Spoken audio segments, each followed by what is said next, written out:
The stage is set, the bright lights are on. Welcome along to Obviously Fight Talk episode 69. Carl Doran is a happy man. He's waited over a year and a half for episode 69, and here we are. I was told a stat yesterday by my 12-year-old son that 69% of all people will find something crude or rude in a sentence. 69% of all people.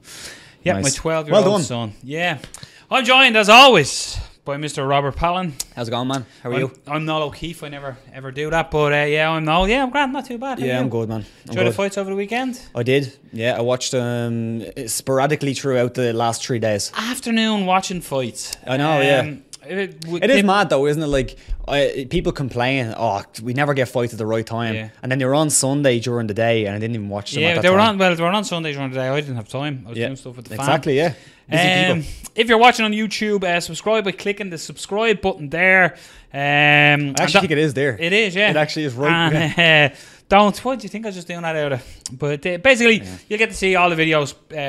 Prior shows, stuff like that. Like us on Facebook and Twitter as well. Share it on social media, get it out there.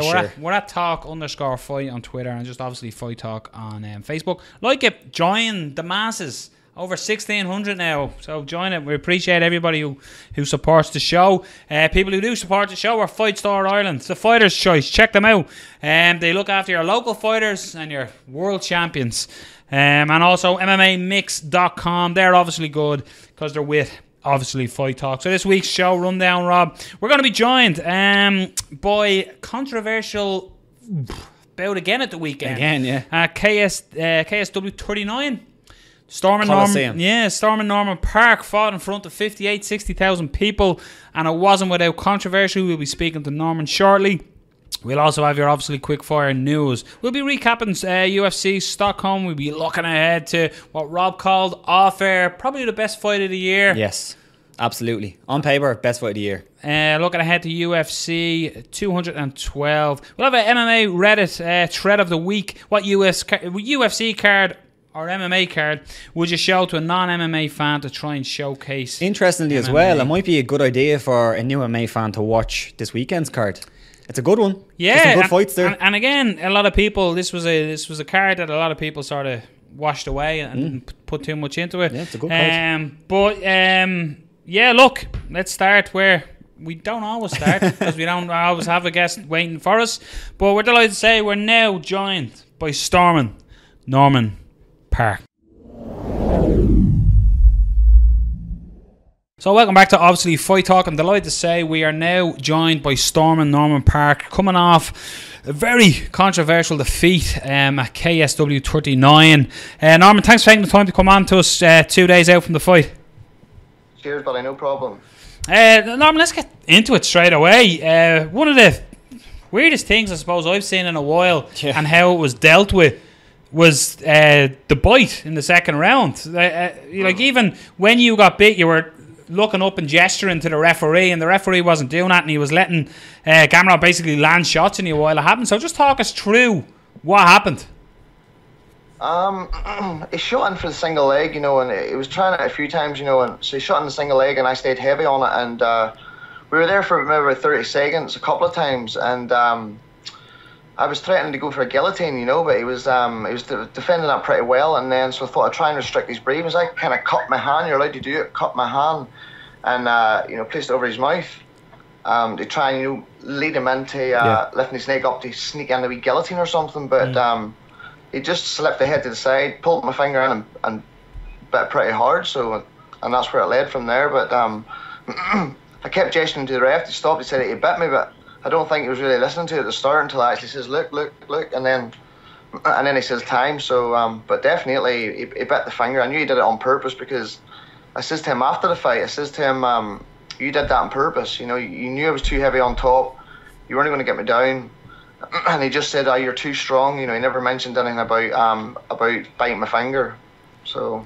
And what did the referee, when you stood up, because you obviously you walked over, I don't know who you gestured to outside the cage, but when you stood up and walked away, the referee came to you. So did the referee acknowledge that you were bitten or even discuss the bite? Or No, it seemed like it just, I don't know, it was quite weird situation. I showed him my finger and you could see the bite mark clearly. Yeah. It was clear as day, and whenever I pushed him, the crowd was, you know, they booed, but whenever they realised they saw the replay, then they knew what happened.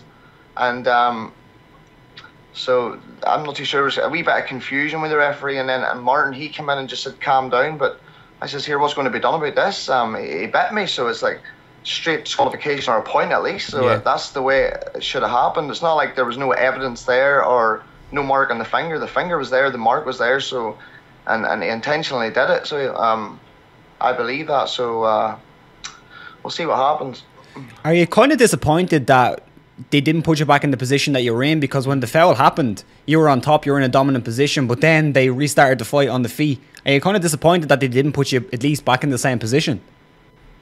No, I don't think I was in a good position. He used that to his advantage. He thought, okay, right, I can't spin around and take the back here. He was like head on the mat, so I was going for the choke. He bit the finger. As soon as I pulled away and when he bit me, that was an opportunity for him to try and sneak around on my back, and then he started throwing punches. So we were still in that position. Like my back was against the cage. He was kind of half on top of me, and then that's whenever I said to the ref, look at the finger, look. But he was still punching away, but I was defending, so he was technically still on top of me, but that's not the point. He bit the finger and he should have been point taken straight away. You know, the replay was there, point taken straight away, the mark was there, or disqualification. When you went the distance and it went to the judges' scorecards, did you fear the worst?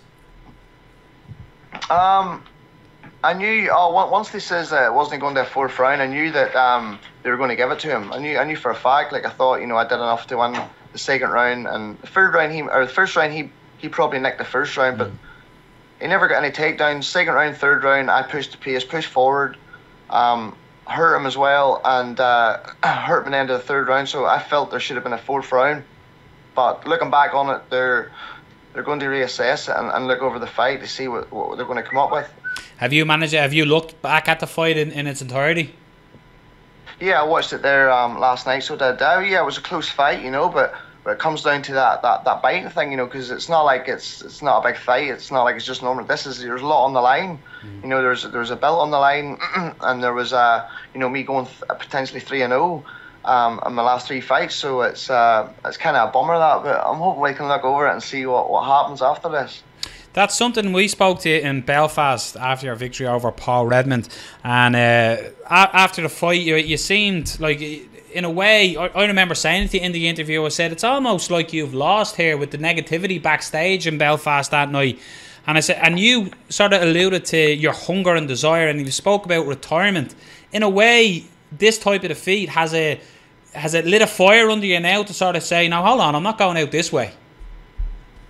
No, I was at that fight. There's a lot of shit going on, but, you know, personal shit going on before that. So I just knew I needed a big fight and a big opportunity, and Paul was a big fight too. But, you know, there was a lot more at stake for Paul, more at stake for me than there was for Paul. Like, he had everything to gain in that fight, so there was a lot of pressure. But this fight here, I felt relaxed. You know, I felt like this was a good opportunity, a good matchup for me, and I knew I had the tools to beat him. So and he's meant to be this so-called number one guy outside the UFC, but you could see he had the bite to try and, you know, get a better position on me because he was getting flustered in the fight. So no, I was ready for this fight. I was 100% up for this fight. So, and I'm looking forward to my next fight already. You were talking about retirement before the fight, and then you retracted that. What was the reason that you put that out into the public that you might retire, and what was the reason that you reconsidered it? No, it was just a friend. I had this discussion in another interview. It was just a friend that he wants to open up a gym, and they wanted me to kind of take charge and stuff. But, you know, I got some friends in America who want to move here, and, you know, they're coaches as well. So that was something that kind of played into my mind. And then I said I'd rather maybe coach for a while than get punched in the face for money. But then you could do both. But, you know, you can't do both because you know, if you want to fight, you got to make sure you're 100% focused on you. You know, preparing for the fight. You know, you got to be selfish that way. You can never. Fighters do it. You know, there's coaches and fighters that do it. But you know, you got to make sure you put the time in 100%. And I just know that competition side's still there. I don't think it's going to go. So. Well, I'll be fighting again for sure. Will it be with KSW, as in the experience of fighting? It looked incredible. We weren't there now, but it looked absolutely like you spoke about, you want big fights. That's got to be the biggest fight and the biggest show in Europe. Is that what you want more of? Is them big shows, millions watching, thousands in attendance? 100%. I know I can compete with these people, no problem. You just saw that on Saturday night, but it's a KSW that was one of the best promotions I've ever been on. We were looked after. Me and Rodney went over there. Never had to put our hands in our pockets for anything. Everything was organised 100%, and I'm sure I've got another 2 fights under the contract with them, so I'll definitely be fighting there again. Do you think that KSW are going to do more fights outside of, say, Poland and stuff like that? Do you think they'd ever break into, say, the UK or Ireland or anything like that? Oh, of course, they were talking about that. I actually think they could be coming to London sometime this year. I'm not too sure, but I've been hearing rumours about that. So, they've been there before to London, did pretty good numbers for their first show outside of Poland, and they know how to market the shows, which I'm not too sure how they do it, but they know where they're at. So I'm sure they'll be in the UK or Ireland this year at some stage. And you've had a couple of fights in Brazil and now one in Poland in the hometown of your opponent, and they've been close decisions and there's been controversy there. At what point do you say, no, I'm not taking any fights in their hometown anymore because it keeps happening and I keep getting screwed? No, I don't mind. I'll still if I was offered a rematch with him straight away, I'll fight him in Poland again. But it'd be good to fight him in my home turf. So we'll see what happens, or maybe another Polish lad, or maybe some. It makes sense to fight a Polish lad. I think they got some good lightweights over there as well. But we'll see what happens. I'd love to maybe get a rematch with Gamrot, and maybe we can even off the score.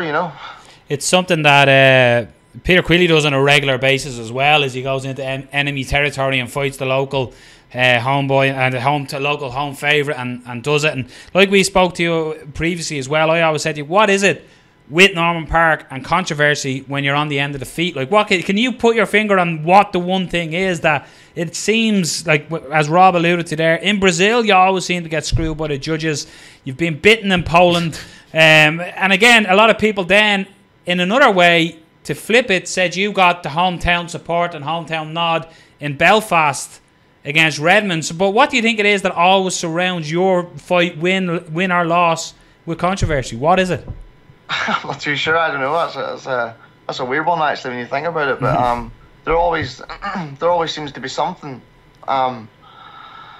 I don't know. Maybe it's my style when I fight against people. That's why I feel confident I could deal with anybody. Like any style. But yeah, I know the Paul fight was real close. But in terms of control and stuff, like Paul did go for lots of submissions and stuff like that there. But in terms of top control, the first few rounds, I felt I did enough to win that there. Still razor close, and but when we're going to the Gamrot fight, that's totally different. I know it was a close fight as well, but the bite to the finger is it's a big part of the fight. It's a big moment in the fight, and I'm sure if that probably happened anywhere else, they would look back, review that, and say, okay, right, that was a bite. We're going to make this a new contest or something. But is that even a possibility, Norman? Is there something that they can look at that? Because realistically, we shared it on Twitter, and it's something now with, like in the UFC and stuff, the new unified rules, they can check replays and stuff like that. Like, it's plainly obvious that he bit you. It's clear as day with the video footage that's there. Is there an appeal process that you can appeal it? Well, I'm not too sure. I just spoke to the matchmate. I never spoke to him. I shot him an email just to say I would like to talk about the biting incident. So he says, right, okay, we're going to review it tomorrow and we'll see what happens. So I'm still waiting to see. I'm waiting to hear about that there. So I'll know more about that this week. So we'll see what happens. Well, I think in a way, when I spoke to you the last time, you could the little bit it was like I said, backstage it was quite negative. You questioned your hunger. Just I get to feel from you here, talking to you here, that hunger is 100% back, and we're going to see a lot more of Storm and Norman Parke. Oh, I'm still here, mate. I'm still here. I said the competition side, that's never going to go away. Maybe feeling different one day doesn't change your thoughts for the rest. So it's like I says the hunger's always there, and my coach knows, everybody knows it's still there. If I was finished, I would be like, I probably won't even be talking to you right now. But yeah. I'm looking forward just to see what happens next, what happens with this situation, to see where we can go from there, because I feel good. I feel like I'm buzzing still, because since the fight, I've had like probably half of Poland contacting me saying, "You're the real champ. You're champion. You're champion. He cheater." You know, so that's great. It's great that they're coming to say that. So I've earned a whole pile of new fans when I get to Poland again. So I can work on that, which is good. Well, I know I always find you hear a lot of people say, when I watched the fight, I felt you won it. That means nothing. We didn't judge it, unfortunately. It was 3 gentlemen who did judge it. But look, I look forward to seeing you back in there. We appreciate you coming on and taking the time, a couple of days out from the fight as well. And best of luck going forward on. Cheers, buddy. Thanks a lot for the interview. All right. Cheers, pal. Norman. Appreciate it. Take care. Cheers. Thank you. Bye. And there you are, storming Norman Parke. Again, it's great. The last time we spoke to him backstage, it was a really, really negative interview. Not because it was almost we were last in the queue to get the interview, and it was almost like the 3 or 4 interviews he had done before I spoke to Norman. They were real negative. They were all, we thought Redmond won the fight, and here we are. Yeah.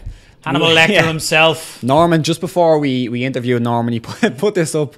And it's pretty funny. Yeah. So we tweeted this on his Facebook page as well, Storming Norman Parke. There's Gamrot wearing the Hannibal Lecter mask. But as I was just saying, like the last interview, it was real negative. And it was almost because all the interviews prior were almost, it was a close fight. Yeah. Do you think you won? And what? Yeah. And I think Norman, in a way, as I was waiting to interview him, I was sort of listening to everybody else's interview, and I was like, well, I don't want to just repeat what's being said here. So we went a different route, and I felt Norman opened up and was really honest in the interview, like I always find when we speak to Norman. He is always honest there, and I'm delighted because he's 29 years of age. He's a huge talent. Yeah, and it's kind of cool that he got to have that experience. I'm sure it was difficult, the enemy territory and stuff. But he said that there's a lot of Polish fans now tweeting at him, messaging him. So he probably got another portion of fans there because he put on a good performance, close performance against a guy who they're really pushing as their champ. So I'd definitely love to see the rematch because you obviously have the controversy. Everyone loves a bit of that. Yeah, of course. But it's a good fight. Bit of rivalry, and what Norman did, the likes of that, putting that up, that's creating more. And it's like when he resumed his daddy with the handbags. Yes, exactly. He created a bit of buzz at the weigh-ins for a card that at the time there was a lot of people saying, "Oh, it's not a great card," and then everybody got up for that fight because Norman came out and he pushed. He made the story of the fight, and that's always good. And you can see it here, and hopefully do the rematch. I want to ask Dan as well about what should have happened from a referee standpoint. It's clear. Like, this is what I was saying. If it was in the UFC or under new unified rules where they can look at the replays, you're gonna go, motherfucker, you bit him. Exactly, and it was a weird one to say that. He's the Suarez of MMA. It's a weird one for Norman to say that. And he knew he done it intentionally. Yeah. Of course he done it intentionally. It's a bite. Nobody bites unintentionally. But when you watch the fight, how you know it legitimately happened, even if you're Stevie Wonder, right? Fair enough, Stevie Wonder wouldn't see the after action, right? But Parke is back on the mat, and Gamrot is landing shots. Yeah. While that's that testament to Norman's chin, by the way. While Norman is looking at the referee, going, he bit me finger. Yeah. But look, incredible scenes. Check it out. Check it out on MMA Core or YouTube. I'm sure it's on as well. So big thank you to Storming Norman Parke coming on and being honest and open and talking about it. But we're gonna hit you with your obviously Fight Talk Quick-Fire news. Get some more water. And this is your obviously Fight Talk Quick-Fire news. Jose Aldo was being quoted saying a rematch with Conor McGregor will never happen, although the notorious name will always surround the reigning featherweight champion. He said that Conor is being offered to fight and turned it down. And Aldo said he is now focused on the young and hungry challengers that now want his crown. So he's obviously lined up against Max Holloway coming this weekend. But what do we think about Jose? It seems he's got to be sick of McGregor's name everywhere he goes as well. Yeah, it seems like if you lose to McGregor, that's kind of what always follows you. It's like, oh, do you want a rematch with McGregor? Do you want the money fight or whatever?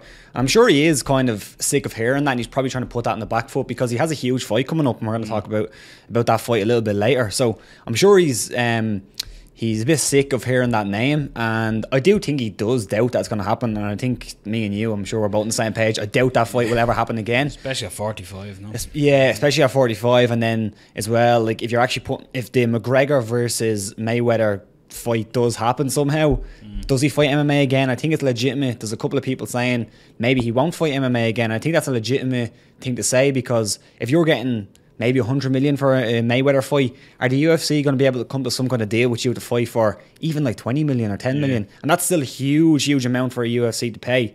Don't know if they'd even pay that amount. So it's an interesting one. I don't think that fight's ever going to happen. I think Jose is right, and I do think he's trying to get away from it. I think it was quite funny as well, though, because he said, I'm a UFC fighter. Connor doesn't seem to be, something along them lines. That's not word for word. And he said, I'm a UFC fighter, and Dana knows I want to box. I spoke to Dana, and it's like, hold on, you just what? But yeah, I don't think it's going to happen. I think obviously what happened that night, Jose is convinced it's a freak show, and that was a freak incident, and he said it'll never happen again. I'd love to see it again. I would love to see it again. I think we were robbed in a way. When that fight finished, like, I was kind of like... Because of the style, you were expecting you were all-out war. You were going to see how Conor would stand against... Exactly. Going into the fight, everyone was like breaking down how the fight can happen. How is McGregor going to be able to deal with the leg kicks? How he's going to be able to deal with the forward pressure? How is Aldo going to be able to deal with the forward pressure? And we never got to see it. We got to see the quick knockout. So it is a shame in a way. It was a great finish, and it was one for the history books, but it was still a little bit of a shame that we didn't see an extended version. True. Up next, it's only been a couple of weeks since his TKO loss to Stipe Miocic, but it looks like Junior Dos Santos is being targeted for an August matchup against rising star Francis Ngannou, as per MMA Fighting's Ariel Helwani. What do we think of this matchup, Noli? You're a rising star, or you're breakout star of 2017? Yeah, my man. I think this is a horrendous matchup for Junior Dos Santos. Junior Dos Santos has been in some serious wars, and this was something we spoke about in the build-up to the Stipe fight. Can he still take it? Can he still ship it in a way as well?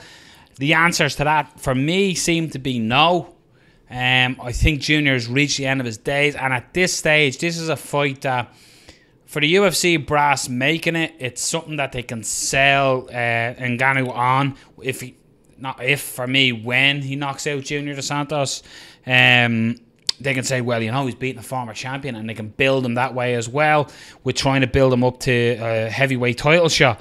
Junior Dos Santos, for me, don't get me wrong, I'm not understanding what Stipe done, but that Junior Dos Santos 2-3 years ago wouldn't have been put out that quick. Yeah, I think that's fair to say. What do you think is going to be different if he takes on this man who is just blitzing through the heavyweight division at the moment? And I just think it is a terrible, terrible matchup. A quick turnaround as well for Junior after getting put away.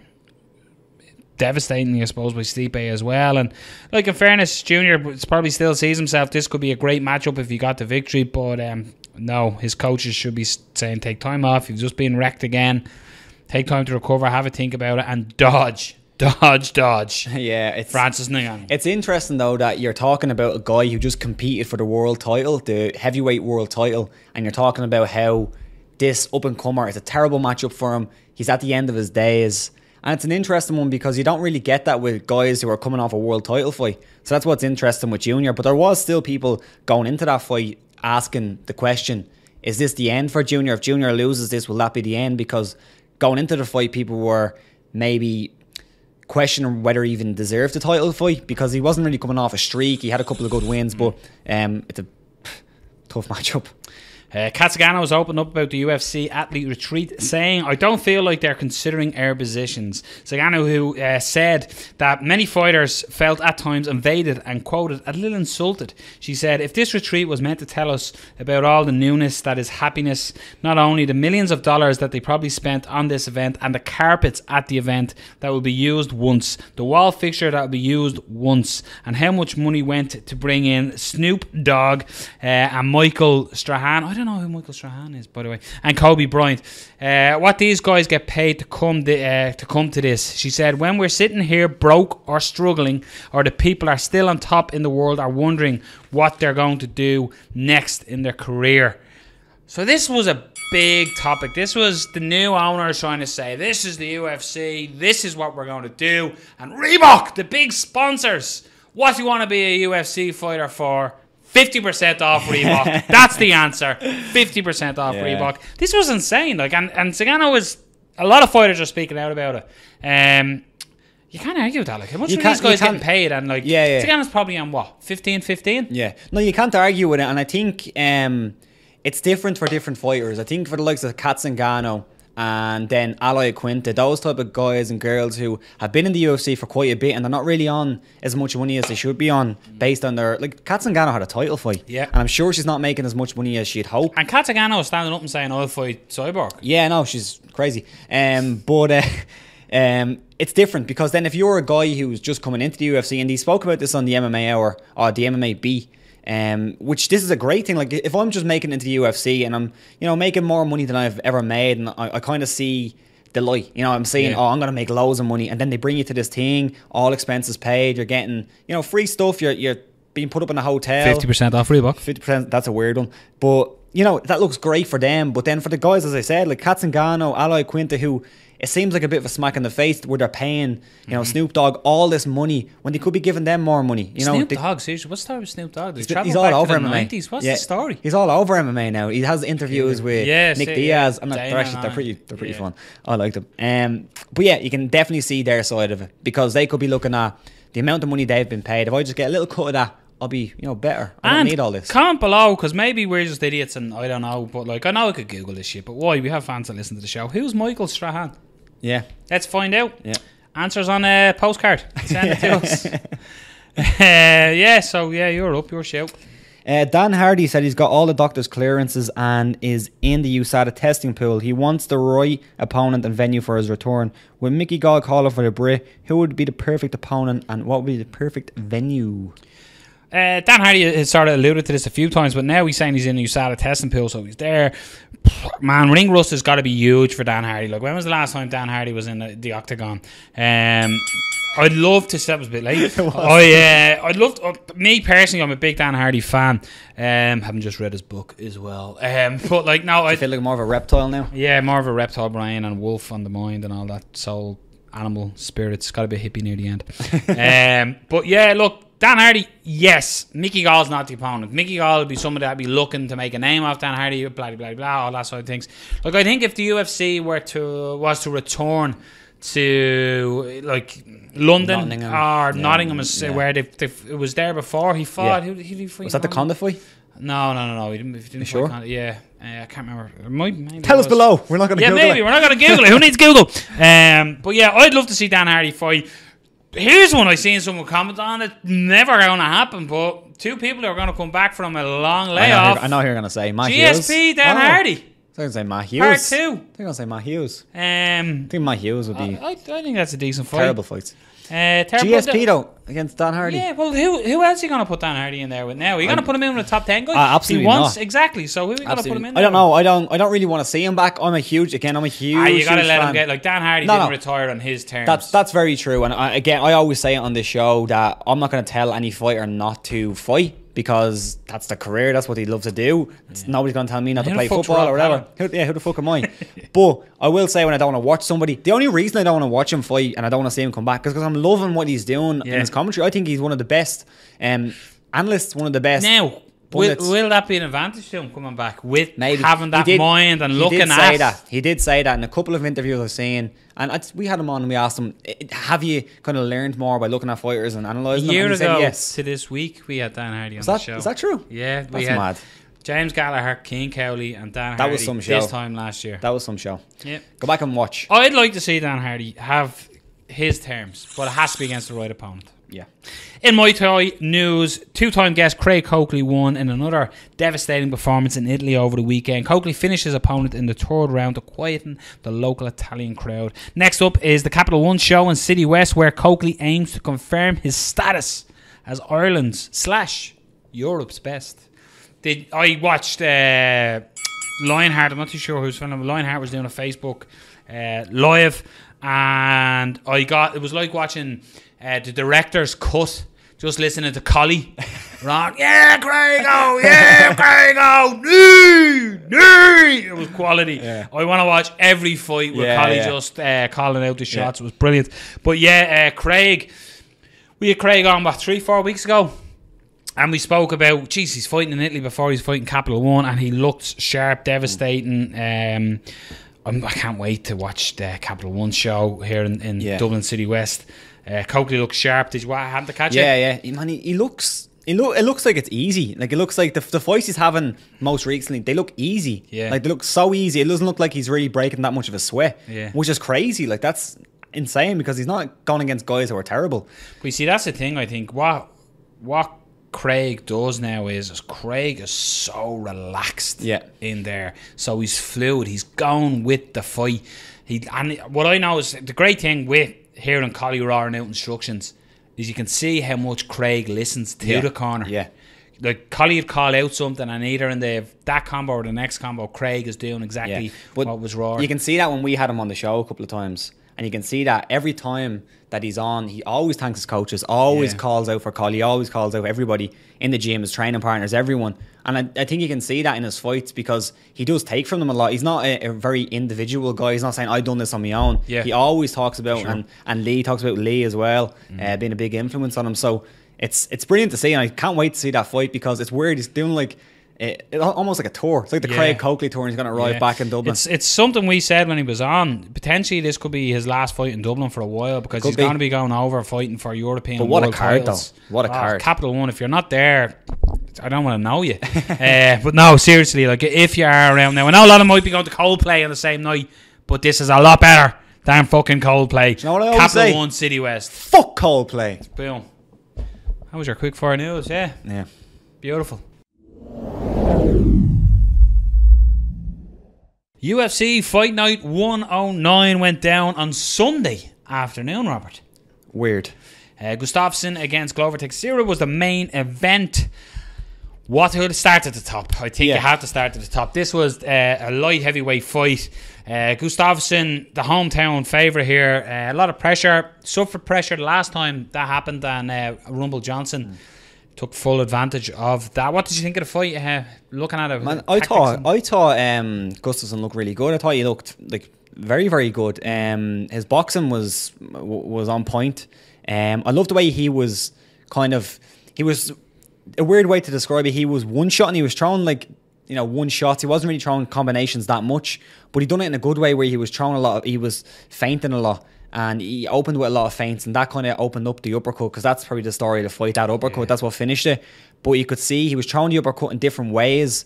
Sometimes he threw the jab and then he threw the uppercut. He was throwing decent kicks. Done a little bit of running. We spoke about that off camera. But can you blame him? Glover Teixiera coming down on him. That's the one thing looking at the fight that he didn't stand in front of. But he shouldn't. And it got to the extent where, like you said, he was doing one-shot combinations and he was getting out of town.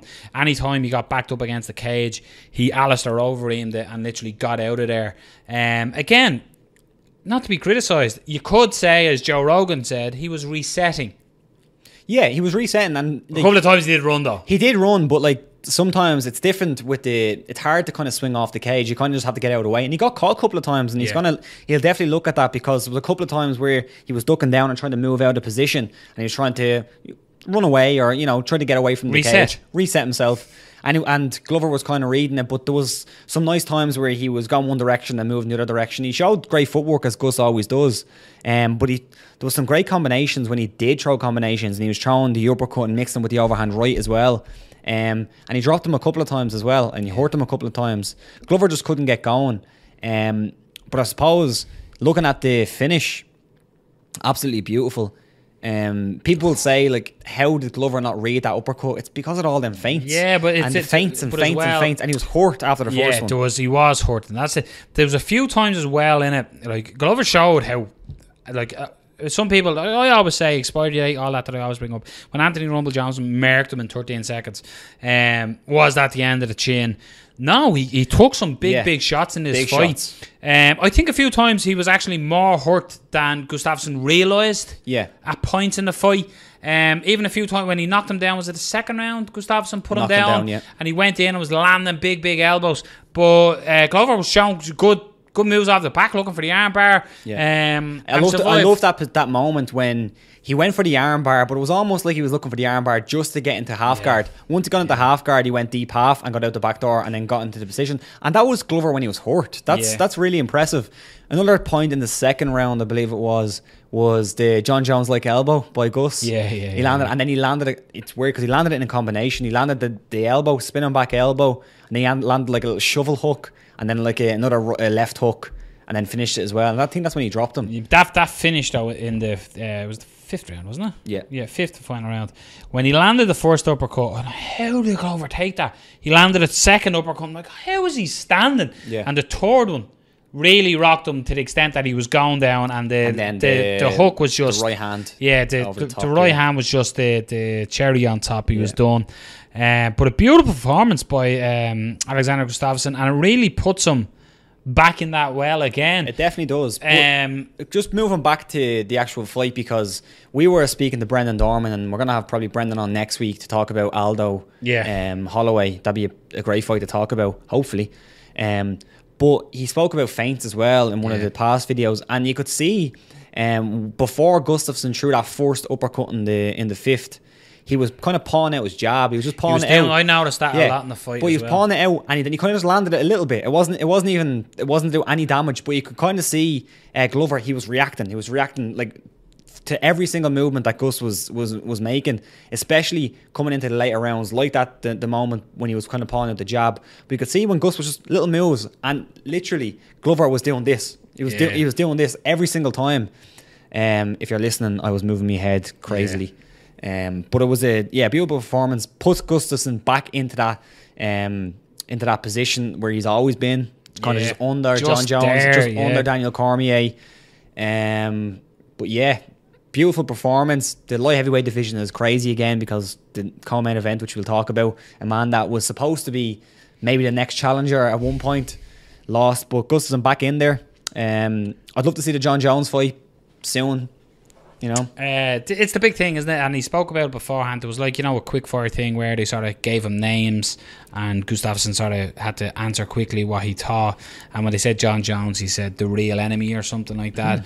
A big win for Gustafsson. Great in the crowd. Had to talk about what he done when he won. Yeah, it was nice. He it was a very nice did he moment. Benson Henderson that and have the engagement ring in his mouth the whole fight? I don't know where he had. I'm guessing his coach gave it to him. Because he sort of went like that in his shorts. I'm like, he didn't have it in his shorts. I'm guessing he went over to his coach. Stanky fucking ring. Yeah. Might be the first stanky ring she has. Carl Doran, an honour of you, my friend. Jesus, 69. But yeah, so we got down and he proposed and nice moment, fair play to him. Yeah, his lovely lady said yes. Yeah, of course she did. Someone I seen on Reddit. Wouldn't it be great if she said no? No, she put up the GIF, and it was like, oh my god, she said yes. And then under it was like, of course she said yes, look at the Rolex on her wrist. It's like, lucky woman. But yeah, it was a big win for Gustafsson. Interesting to see what's up next. Obviously, we have DC fighting John Jones. A point, I'm not sure if you've seen it. I put it on Facebook today. Didn't put it in the news for some reason. I think I just forgot. Anthony Johnson, did you see his tweet? Yeah, he said about I'm getting the itch. Getting the itch. I'll show these guys how to throw a real uppercut. Yeah, they're getting an itch. He's only a couple of weeks out from... Yeah, that's a fighter, man. Quinton. That's a fighter, man. Yeah, interesting. So yeah, that co-main event, Rob. Yeah, Misha Serkinov in a very disappointing fight, because Misha Serkinov, he got into that weird kind of contractual situation with the UFC. People were like, oh, no way, they're not going to re-sign him. He's probably the great white hope for the UFC's light heavyweight division. And he goes in there against Ozdemir, who, to be honest, I completely forgot about Ozdemir. And then looking at him, he's had some good wins and he's a good fighter. And I think he's like ranked number 5 or something. I think he was ranked ahead of Misha Serkinov, surprisingly. But he goes in there and he gets dropped with a very strange punch to the ear. Kind of, he was coming forward and Ozdemir just landed a counter. I think it was a right hook. Landed on the ear, equilibrium off, dropped him. You could see Serkinov came forward and was almost blitzing him. And he was landing some decent shots. And he turned. It was almost coming up against the cage, and Ozdemir. And he landed a decent uppercut coming in. It was like a short. Very, Even sort of a hook. It was a fade away hook, a step away. He was sort of creating the angle. If you're listening, Noel's showing some beautiful combinations here in the studio. But no, he sort of just turned with it and hooked as he done it. It was so short. Yeah, and Serkinov just went down. Yeah, went down. Now, I can see people on Twitter and stuff are saying, oh, was that fight fixed? No, I don't think it was. No, I wouldn't imagine it. That, especially, you'd know it was, if it was fixed, if there was a huge swing in betting, you might go, hey. But what the UFC do is they put up the odds when the fights are about to go down. So, Serkinov was still a heavy favourite in the fight. I just think he got hurt coming in. I think when I watched it, the fight only lasted 28 seconds. So when I watched it, I think the first shot that Ozdemir landed actually hurt. Yeah. And so he was a little, and as he came forward blitzing, the big thing about a blitz is when you're coming forward like that as well, your momentum is traveling. So get ready for it again, that little turn, his momentum, he was falling in, well, not falling, but rushing towards the cage, and he stepped and landed the shot, and it looked like it put the lights out, because the way he went down. He looked out. Plus, in that position, like, you can see him coming forward, and if you watch some really high level strikers, they don't really do that. They won't come forward, and they won't get into a position where, like, his back wasn't to him, but it basically could have been, because he couldn't see where the shots were coming from. The shot came around the corner. It came around right to his ear and landed. So there's no way he saw that shot the way he was coming forward. The momentum as well. It was just strange to see, because when he dropped, I was like, what the hell hit him? I didn't see it. And then on the replay, I was still like, what the hell hit him? I didn't see it. Then he showed the slow motion replay on the other angle, and I seen it. I was like, oh, there it is there. But very short shot. Yeah, it was, I don't think you should question his chin, because it's more of a equilibrium thing. Just dropped. And then, again, for the people who were saying it was a fix, another reason why I don't think so is because Ozdemir landed a couple of big shots on the ground. Yeah. And if they had some kind of fix going on, they wouldn't have done that. I wasn't a chance on Tito Walker. Marcin held probably one of the highlights of the night as well, with a knee perfectly timed by Hadzovic. Beautiful knee, as Held was coming in for the takedown and put him night. Peter Sabata was one to pick out as well. Some good boxing against Ben Saunders. Ben Saunders just couldn't get going on the feet. Couldn't really get that many takedowns. Had a lot of reach on him, but he just kept getting hit. And that's eventually what happens if you keep getting hit. And the Brit Darren Till moved to 14-0. Good prospect, Darren Till. Yeah, definitely coming up the rankings as well. Coming from obviously the Muay Thai background as well. Till moving to 14-0, beating Ayari in. Jack Hammerson put the hammer on Alex Nicholson as well. Took us back and just started beating him down. That was vicious. Madadi lost to Silva, split decision. Seemed upset by the decision. I thought when they called Reza as one of the results, as one of the scores, I went, oh no, the fix is on. But the hometown favourite, not fix, but you know what I mean, that old nod that we sort of spoke to Storm and Norman Parke about earlier on. But it was a good card, and again, the prelims, man. Prelims delivering. Yeah, some of them. It's some of them. But no, it's something I always do. I always say about. I actually work for the UFC. I work for the UFC, promote these cards. No, it's the guys lower down. They might be the household names, but they're the ones that are hungry to push themselves. And fucking watch the whole card, people. If you that haven't learned it, yearbook quote. No, but it's not like boxing. Dan looking in the eyes. Yeah, and but all that it's not boxing. Like boxing is on, you tend to watch the main event. You might have the boxing on in the background, but you don't pay that much attention to it. Unless you're a real thoroughbred fucking boxing fan. You don't really. You tend to watch the main event. But that's what I love about it. Let's hope we're not moving towards that. Definitely. Yeah. Definitely. But yeah, Stockholm was a good it was a good show. Check it out. It's on Fight Pass. Or if you don't have Fight Pass, MMAcore.com. All the fights will be there on MMAcore.com. Do not sponsor the show, but MMAcore.com. So let's move it along, Rupert. We're gonna look at breakdown, or are we gonna Reddit thread of the week? We're gonna break down. We're gonna break it down. So yeah, this is your UFC 212 breakdown. This is what Rob off air. What did you say, Rob? I think the main event here is the best fight this year in MMA. On paper. On paper, yeah, of course, yeah. But it's the best fight, on paper. No, exactly. I'm gonna repeat myself. Yeah, and just say exactly what you said there a minute ago. Da. Yeah. Right. So obviously the main one is Aldo Holloway. Yeah. But let's do the main card. Yeah. Let's look down. You're gonna have to forgive me here. This terrible. I'll start. There's all just died. We're gonna do the main card, but we're gonna give you a little bit of a bonus. We're gonna do the main event of the prelim card because it's a cracker. Rafael Assunção versus Marlon Moraes. This is a fight I've been looking forward to since it was announced. Moraes, obviously a WSOF champ, coming over to the UFC. Big reputation amongst hardcore MMA fans. Trains with the likes of Frankie Edgar and that camp under Almeida BJJ. Excellent fighter. Rafael Assunção, You know, he's been kind of floating around that 4 to 5 position in the bantamweight division for the past 3-4 years. He's only fell short to the likes of TJ Dillashaw, and he's looked good against some people. And I think this is a great matchup. Are you looking forward to seeing Marlon Moraes? They're not. You've been swinging this for a while as well. They're not giving him an easy start, and I Absolutely like that. Not. You know what I mean? Yeah. He's coming as a champion. How did they not have a picture of him on the website? By the way, how is he the Shadow Man? Yeah, the Man of Shadow. The Man of Shadow. It's like the UFC do their like promotional things when they come their first time to the UFC. So he hasn't been there yet, but I agree. Get him a picture. Get a picture, man. Just take one from WSOF. But yeah, Assunção was currently ranked number 3 in the world as well. So it's a strong test, like straight off the bat. But that's, in fairness, you're a champion from another organisation. That should be the thing. What's your path to victory here? What you see? In ways, they have similar styles, as they're both kickers. They're not really great boxers. Like, I think Marlon Moraes would have the better hands, definitely, but they use their kicks a lot. Marlon Moraes would probably be the not smaller man, probably the shorter man with the less range. I haven't actually checked. It might be a good idea to check that.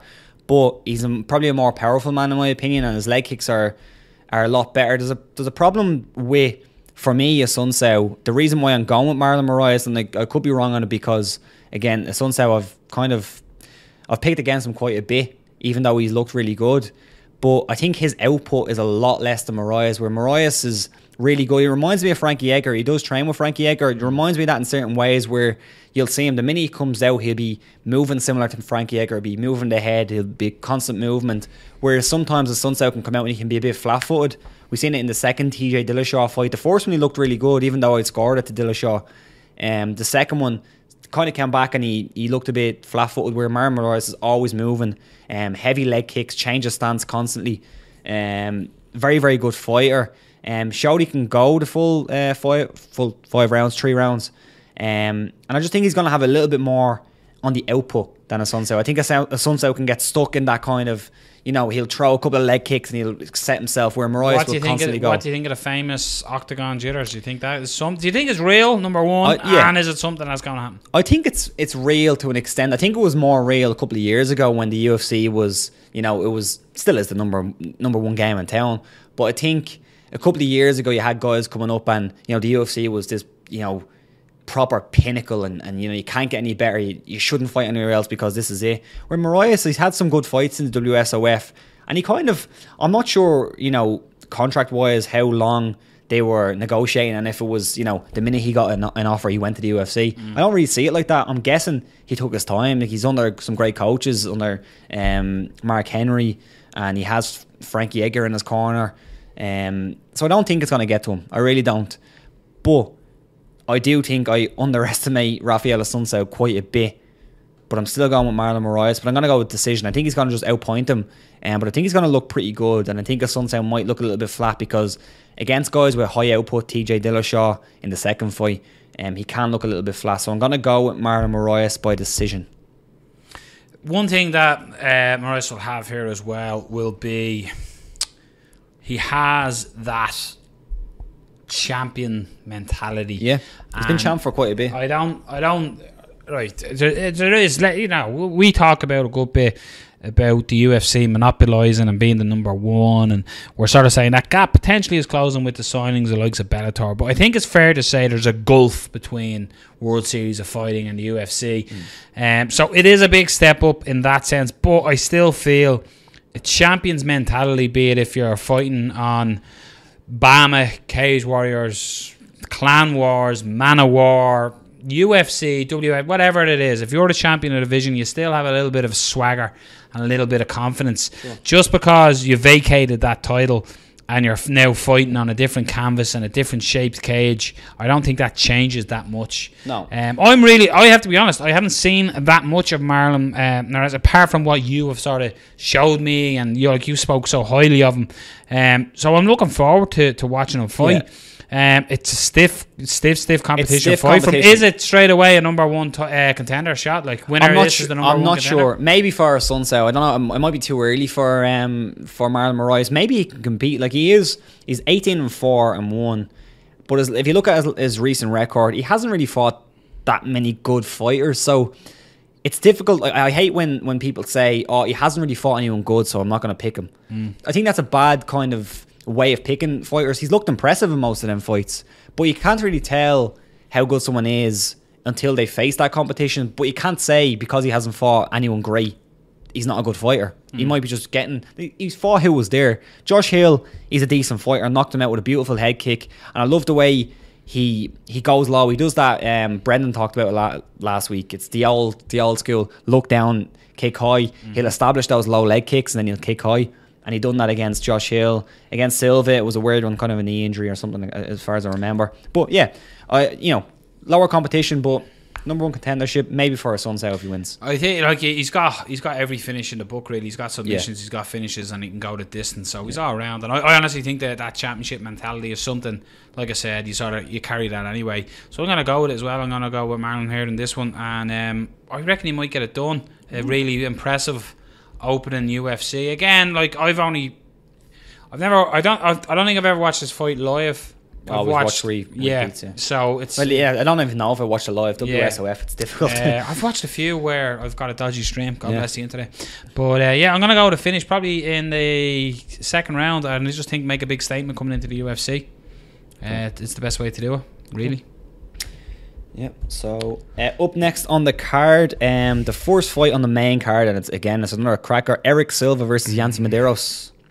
Silva, I think, has got he was deemed as the big guy, the big talent for a long time, and I always find cardio seems to be, he just seems to, if he's not going his way, not that he quits, but he's a confidence fighter, and I think if the fight starts going against him, he finds it hard to turn it around again. Yeah, I agree, and I'm just looking at this because maybe unfairly, I'm not sure, but a lot of people call out Eric Silva for the body change he's had since USADA.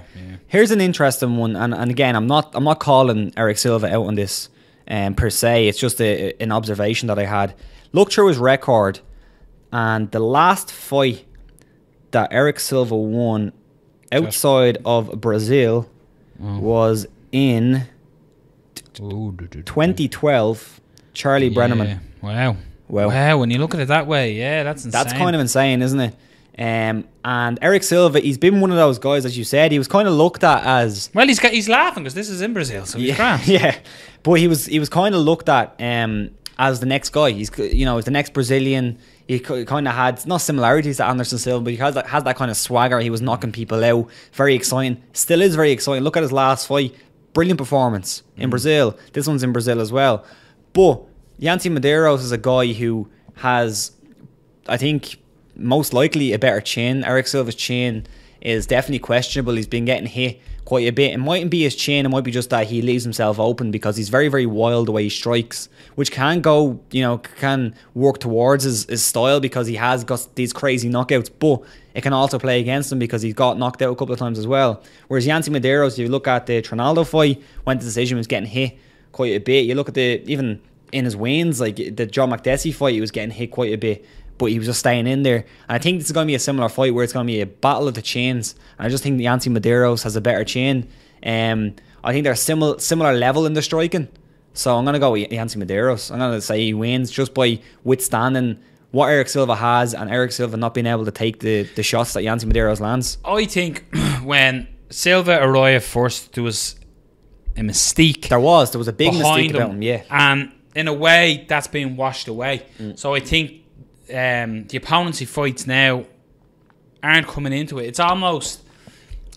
I'm going to use the Ronda Rousey analogy. A lot of people thought Ronda was unbeatable. A lot of people even said she'd fucking beat up Floyd Mayweather. Yeah. And then all of a sudden she goes in, she gets beat, and now she's the worst fighter that's ever been on the planet. Which is crazy as well. Yeah. But that whole mystique is gone. And in a way, at a lower promotional sell, it's a bit like that with Eric Silva. I think when he first came in, he was a wrecking ball, and a lot of people seen it.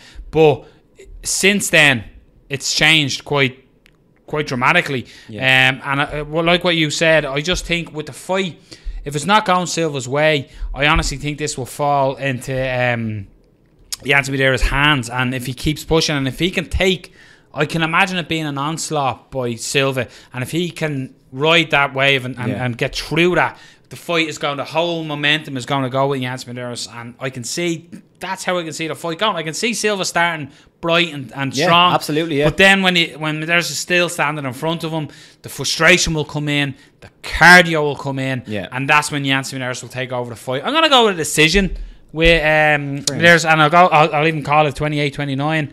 And in Brazil. The judges, he'll win 2 rounds to 1.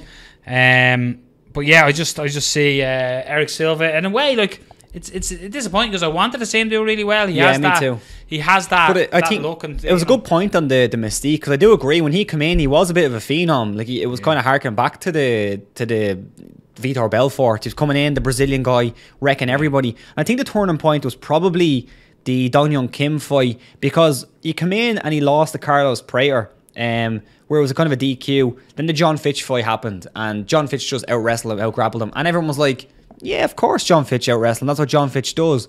But then when he got knocked out by Dong Hyun Kim, people were like, oh, okay, he got knocked out, and this can happen. You know, he's not this guy who you don't have to just hold down to beat him. You can knock him out. I think that's where the mystique went. And then he's obviously had a couple of knockout losses as well after that. But it's a great fight. If this stays in the feet, which I think it will, you know, fight of the night contender, definitely. Nice. Some names here, all right. Your next bout was Palo, and this is his nickname, really, isn't it? That the UFC.com have on it as the Bora Ranchinina. Alawal Bang Bosse, the Holy War Angel, let's call him, easier. This is your knockout king here, really, in the name they're calling him on Paulo Henry Costa is a lot easier. Thank you very much to Topology. But yeah, all victories basically by way of knockout, KO, TKO, or injuring motherfuckers. So realistically, you're going to look at the Brazilian fighter fighting in Brazil. He's had one performance already where he finished Gareth McLelan maybe in the first round. So again, you know, this is something they're pushing by putting them on the main card. So you're expecting the highlight reel knockout here, I feel. Yeah, like I was kind of a bit of a fan of Bambos, however you say his name. And he's had a couple of, you know, ropey performances in recent. To be honest, I haven't seen much of Barranchina. Costa, let's just go with Costa. Henry Costa. Yeah, I have Paulo down here. Yeah. Haven't seen much of him. Paulo Henry Costa. Yeah, I haven't seen much of him, to be honest. I've seen he was a jungle fight champion. There's been some really good guys coming from that promotion in Brazil. To be honest, this is a bit of a shot in the dark because I haven't seen much of him. But I'm going to go with your strategy. The Mike Perry strategy. The guy who's coming in, they're putting him in Brazil, they're putting him on the main card against a guy who I honestly think could be a decent fighter in the future, and I was a bit of a fan of him. And apologies for the lack of breakdown in this one, but I don't really know. Well, in fairness, don't get me wrong, we love MMA, but I'm not sitting at home watching Jungle. Do you know what I mean? Like, I don't have a stream for it. Give me an illegal stream, I'll watch everything on an illegal stream. But this is Costa he finishes all his fights. He finishes them. That's what he does. Like his last 1, 2, 3, 4, 5, 6 fights have all been first round finishes. So I'd imagine the UFC in a way are expecting highlights here. In a way to put him in against another guy who's willing to stand and fight. Bang Bose he's going to do it as well. So this could be in a way a knockout either way. You could be looking at it, but I'm going to go with the Brazilian hometown favourite here. There's a big kind of, if you look at Bambosa, he hasn't fought in quite a bit, and even then, like he was quite inactive. Like he had a fight August 8, 2015, and February 24th, 2016, and April, and since April 2016 he hasn't fought. So that's always kind of worrying, and you know, obviously that was a decision, but he did have a knockout loss to Uriah Hall as well. But yeah, to be honest, don't know too much about Paulo, but I'm going to go with him because his debut was impressive against Garrett McLennan, who's a tough enough guy. And they're putting him on the main card. They're probably looking at big things from him. Let's go with him. Yeah, he's, in a way, knockout. He's Eric Silva 2.0. Mm-hmm. Your next fight of the evening sees the phenomenon. As what did Goldie call him? The phenomenon, didn't he? Oh yeah, the phenomenon. Yeah. Yeah, the phenomenon. We've got Vitor Belfort taking on Nate Marquardt. Nate the Great. I don't know about this fight, Rob. You don't know about it? No, just. We spoke about this fight when it was announced, and we didn't say it was a great fight. But it's the Legends League fight. What we said was it makes sense for both their careers, where they're coming from. Obviously, Vitor's coming off that loss to Kelvin Gastelum, no contest. And Marquardt, again, a lot of people thought he should have been done a couple of fights ago. Came back to the UFC, got a couple of wins over guys who, the CB Dollaway one was a good win, I thought. But then, Sam Alvey, the knockout to Thiago Santos, Kevin Gastelum as well, stopped him. So a lot of people thought he should have been done. Vitor coming to the end of that as well, the non-TRT Vitor. But I think the difference here, I think the reason why I think you're going to go with Vitor as well is just, maybe and maybe not, it's just in the most recent fights, you look at the competition, you look at what Vitor could do in his recent fights. Vitor has always been, I think, the better fighter. In fairness, when you look at, even let's go back 5 opponents, you've got Chris Weidman. Yeah. You've got Dan Henderson. A win over Dan Henderson. You got TRT. got Souza. You got Gegard Mousasi, and you got Kelvin Gastelum. Yeah. That is high level opponents. The guys that we've mentioned there, maybe Dan Henderson not, right? We also our top 5. Dan Henderson at the time was. At the time, but, absolutely. But now we're talking relevance now. Top 5 guys. Yeah. Like the Weidman fight was a title fight. They're all co-main events or main events. Yeah. So he has fought the harder guy, but he's also got finished by the harder guy. He's lost to every single one of them. But there's one thing I pick out from Vitor. Except Dan Henderson. Yeah. Except for Dan Henderson. The one thing I pick out from Vitor though is a problem that Marquardt has had is against the guys who are more powerful and have a lot more speed. And I still think Vitor, even at his age, he's fast. He's fast. He still has that burst in him. Maybe it doesn't last the full first round. Maybe he only has maybe a minute of that burst where he can come forward. But I do think that that's all it's going to take if he can land on I'd imagine, you see, the weird thing about this is going to be a going away party, I think, for Vitor. He called for Mickey Gall originally. But no, I think this is a going away party. That in itself is going to put a lot of pressure on. You see some fighters that rise to that and perform better because of that. As much as I'm saying it, Marquardt has strength and power, finishing power. That Tandem McCrory finish was so if vicious, he lands, if Marquardt lands, that's night, and it sort of goes both ways for both fighters. In a way, it is. When this fight was made, we said it. It is a good fight for both fighters. I just don't know about it. Yeah. It's like the Legends thing I always talk about, that you should be fighting someone in the same wheelhouse as you. Yeah. Imagine it was one by wheelhouse. But yeah, I'm going to go with Vitor to get the nod. He's on home soil. He'll do the blitz. He'll have that good time in him. He'll have a good minute to a minute and a half of burst. It'll be interesting to see if he goes tactically. He's going to have to close the distance because I imagine Marquardt will want to keep it on the outside to avail of some of his kicks and his strikes. But yeah, I'm going to go with Vitor here. And hopefully that's it on the two of them. Yeah, I do think so. Vitor has a great career. Nate Marquardt has a really good career as well. What a way to go out for both Marquardt as well. Look, we're saying it's a way to finish, but finishing Vitor as a legend of the sport is a great fight to go out on for Nate the Great as well. And I do think I'm going to go with Vitor Belfort as well. I think his boxing is better. His overall striking game is better. Nate Marquardt has power. You've seen that in his in a lot of his fights. He's knocked out Maia. He has a lot of power, but I just think he's always had a problem with his striking defense as well. And Vitor Belfort finds them ways to get in between, like that blitz coming forward. I seen a pretty cool video, an old video of Vitor Belfort explaining the Vitor blitz from 1996 or something. It was mad. Just came to my head there. But I'm going to go with Vitor Belfort to win. First round knockout I'm going to go with. I think if any of them's going to win, I don't think it's going to go to decision. I think if Nate Marquardt is going to win, he's going to land on something as well. But Vitor Belfort, I'm going to go first round knockout. Yeah. I agree. That's first round knockout for me as well, picking on it. But it's I don't know. It's a weird fight in a way, but it's the right fight at the same time. In your co-main event of the evening, you have Claudia Godelia versus Karolina Kowalkiewicz. Very nice, Robert. Yeah. Very nice. What do you think? I think this is both women have fought Joanna. It's kind of the for me it's the Gustafsson versus Daniel Cormier fight when John Jones was on top. Yeah, the equivalent. And you see, in a way, I think the better winner. See, it's hard to even say the better winner because Kadea, you could say she's been in there. She shared 10 rounds now with Joanna. So 11 and 12. She's got a she's felt what she's needed to do. She's had successful rounds against Joanna. So was Carolina though. Carolina, I'd nearly say it was probably the most competitive fight. Maybe Joanna, maybe the Carolina fight. Yeah. She landed some shots. I do think the forced Gadella fight was probably the most competitive because it was the closest. Yeah. But like we said, this is the who's going to fight Joanna next competition.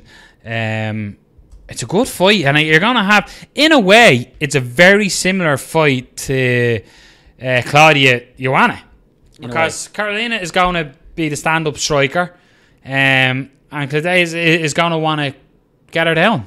In a way, I don't think she wants to stand with her. So, in so many ways, Claudia's got to approach the fight the same way she approached Joanna. And it'd be interesting in a way because you'll see a lot more of Carolina's takedown defense, I'd imagine, in this one. How good is it? How strong is it? Her only defeat in MMA is to Joanna champion.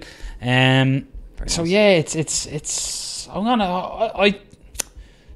I like both fighters. Both of them are really good. I like both of their styles. They're different ends of the spectrum to one another. I just would like to see Carolina Joanna again, just for that Polish hate train. Jesus, that's a bad pun, actually. No, Christ. Jesus, yeah. Fuck. But that was unintentional. I'm sure that was completely unintentional. That was a Freudian slip there. Yeah. But yeah, Carla, I just for me, and this, in a way, we always say you can't just go that simple with it. But for me, it's how Carolina stops the Kadea takedown. That's, for me, is going to define this fight. If she can stop it, what will Claudia's plan B be? If she can't stop it, what's Carolina going to be like off her back? Yeah, that's a good point, and I think looking back at the Joanna fights, Carolina is. You wouldn't say she is the best striker, but she's technical. She's technical, but she's like consistent. She stays in there, and the later it goes, she'll be able to stay in there and land shots. The later it goes, her cardio is always going to be there, and she makes Claudia work. That's the big thing. We've seen the gas tank go down. Yeah, with Claudia, but that was over 5 rounds. Remember, there's only 3-round fight. That's the interesting thing, because you had the Claudia fight against Joanna where it was kind of reverse. Gadella had some really good success at the beginning of the fight with her striking, because her striking's pretty good. No, it is, yeah. It's pretty good. It's just when she got tired, she's not a natural striker. So when she gets tired, it's the way I think Brendan Dorman explained it in one of his videos was it was in the actually Conor McGregor versus Mayweather video. He made one, and he basically said, like, if you're not a boxer and you try to box, you're going to get more tired because you're not used to doing it. And you can kind of explain it in everything. If you go swimming tomorrow, for the first time in years, you're going to get tired really quickly. If you swim for 10 days, you're going to be a lot better. It just makes sense. With Gadelia, she's been grappling for a long time. When she grapples, she can grapple for a long time and she's not going to get that tired. When she strikes, it's different because she might be a good striker, but she's not as used to striking. Whereas Carolina, I'm not sure what her striking background is completely, but she seems to at least be loose, and when she strikes, she can stay in there. Muay Thai background as well, isn't it? Muay Thai background, I'm guessing, yeah. So that's the difference. So in the Gadella fight against Joanna, she was striking really, really well. She was landing some good shots, but once she got tired, you could see her hands dropping and all that. The difference with the Carolina fight, Carolina stayed in there. She was getting outstruck because Joanna's much better striker, but she stayed in there and she could actually land near the end of the fight. So it kind of, for me, it's the energy levels in this fight. If Gadella can stay, above, say, 50% or whatever in the fight, I think she wins the fight. I think it's her fight to win. But I think if she gasses, Carolina can come on. But I think it's going to be, I think under 3 rounds, I do think Gadella has it. The thing for me, that's the big thing, is this is a 3-round fight. Yeah. If this was a 5-round fight, it can go a different way. But for me, I always in a way say you can't break it down that way. It's not that simple. No. But I honestly think it's if Carolina can stop the takedown, what can Claudia do on the feet with Carolina? I do give the edge on striking to Carolina tenfold for me on the feet. I do watch Cadella knock her out. But I think with a full gas tank, Cadella can definitely compete on the feet. I think she is more powerful. I think she's quicker. I think Carolina can, again, similar to what I said about a Sunset, she can be a little bit lackadaisy and she can get caught with shots. So I do think that. Who are you picking? I'm picking Cadella, and I'm picking Cadella by decision. And I think it's going to be slightly dominant. I really do. I think it's going to be slightly dominant. Maybe you'll have a third round where Carolina can kind of come back and maybe win a round back, but I think it's going to be dominant for the first 2 rounds at least. I'm going to go with Carolina on this one.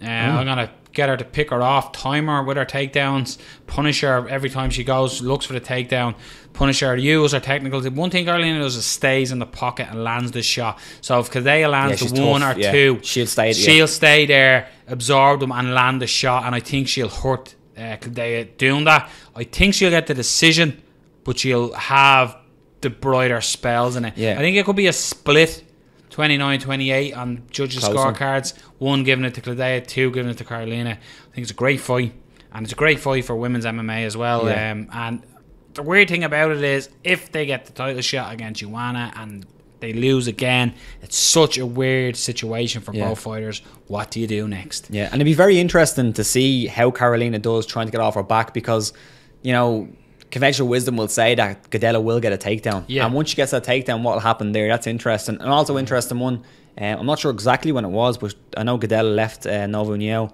And she opened up her own gym, I think, in last year at some point. So it'll be interesting to see how she's getting on there as well. Cracker of a fight. Main event time. 2 best featherweights in the world. Minus somebody. You're reigning, defending champion Jose Aldo takes on the interim champion Max Holloway. This fight is one fight that for a long time, I remember when I first seen Max Holloway, I thought this kid is a superstar. And I remember when watching him going, this is the guy who's going to really threaten Jose Aldo. When Holloway was scheduled to fight McGregor, it was such a fuck's sake moment for me, because it was Holloway, a guy I like watching against. You didn't want to see one get pushed down the rung. Exactly. Conor went the distance with Holloway, got the decision, and since then Max Holloway has been on an absolute tear, making his way all the way up and getting the interim title. 10 wins, 10 fight win streak currently.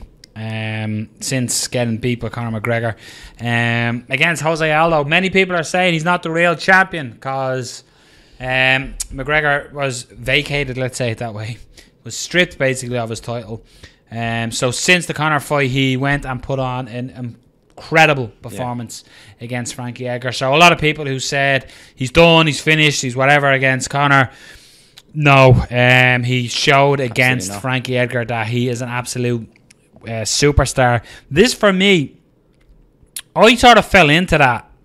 Aldo's not as, I fell for that when Conor put him out, and then it was reinforced just how good. And what reinforces just how good that victory over Frankie Edgar was is watch Frankie Edgar Yair Rodriguez.